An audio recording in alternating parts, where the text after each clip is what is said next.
Pour ajouter du contenu à ma page nom et déterminant, je dois aller cliquer à l'intérieur de celle-ci.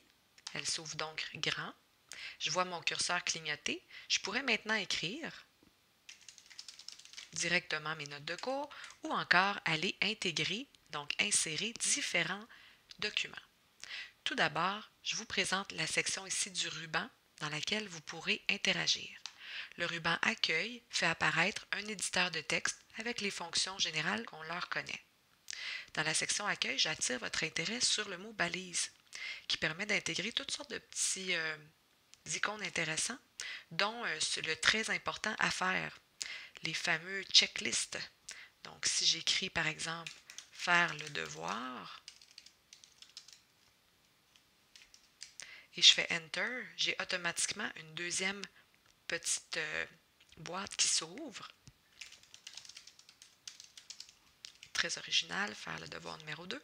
Et l'élève pourrait aller, par exemple, en fait pas l'élève, mais moi-même, je pourrais aller cocher lorsque c'est fait pour indiquer une progression, en fait, des tâches. C'était pour la section Accueil.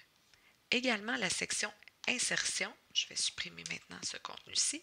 La section Insertion vous permet d'insérer une nouvelle page, une nouvelle section, un tableau par exemple, très simplement en sélectionnant le nombre de plages, de colonnes et de lignes, une image provenant de votre ordinateur ou encore une image en ligne, très aidant lorsqu'on souhaite trouver une image rapidement.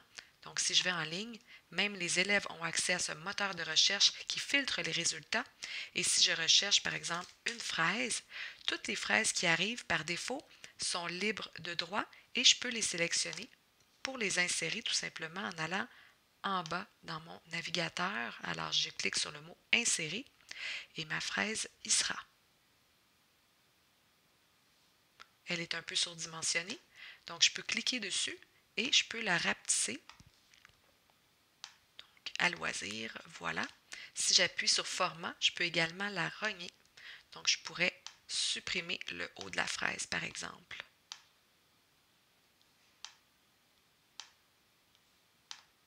C'était pour l'insertion d'images en ligne, donc ça se fait rapidement.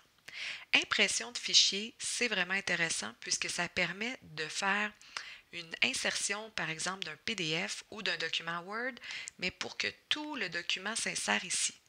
Je vous explique, si j'insère seulement une pièce jointe et que je veux insérer un fichier qui provient de mon ordinateur et qui traite des noms et déterminants. C'est un PDF et je clique dessus pour l'ouvrir. Je vais maintenant cliquer sur Insérer. Donc, mon PDF est là. L'élève, évidemment, devra cliquer sur le PDF 2 fois pour le télécharger ou encore l'ouvrir, ce qui n'est pas vraiment aidant. Par contre, si je vais dans l'insertion, plutôt que pièce jointe, je sélectionne Impression de fichier.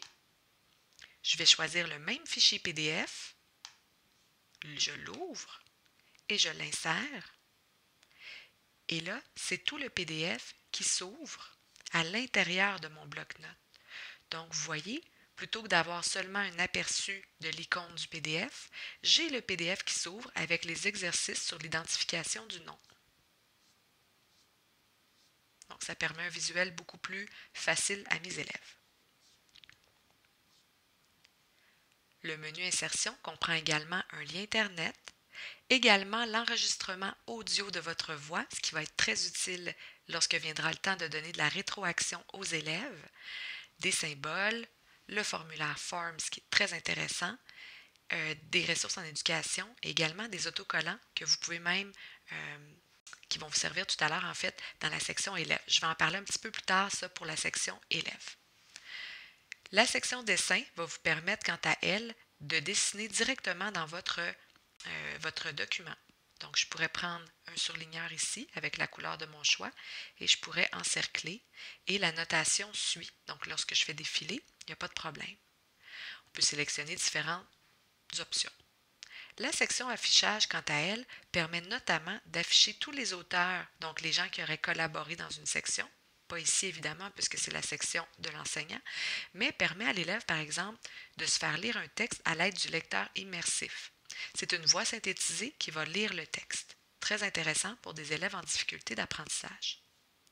Class Notebook, finalement, permet quant à elle de pouvoir distribuer des pages ou des sections dans tous les blocs-notes de vos élèves. C'est quelque chose qu'on va voir dans une capsule suivante. Enfin, la section Ouvrir dans OneNote permet de choisir d'ouvrir votre bloc-notes soit dans l'application OneNote qui existe et qui est gratuite autant pour PC que Mac, ou encore sur tablette, ou encore de l'ouvrir dans OneNote Online. L'avantage d'ouvrir dans OneNote juste ici, ce serait d'avoir notamment sur un PC la possibilité de pouvoir enregistrer dans l'insertion ici, enregistrer l'audio, mais enregistrer aussi la vidéo. Donc l'enregistrement vidéo, on peut s'enregistrer en capture vidéo directement à partir de notre poste dans Teams, mais pour ça, il faut aller donc ouvrir dans l'application OneNote sur PC seulement.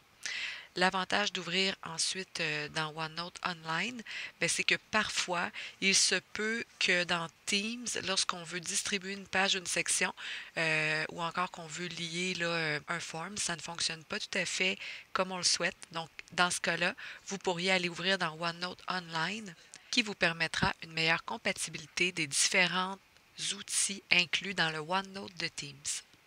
Dans la prochaine capsule, nous verrons l'espace de collaboration dans lequel les élèves peuvent collaborer lors de travaux.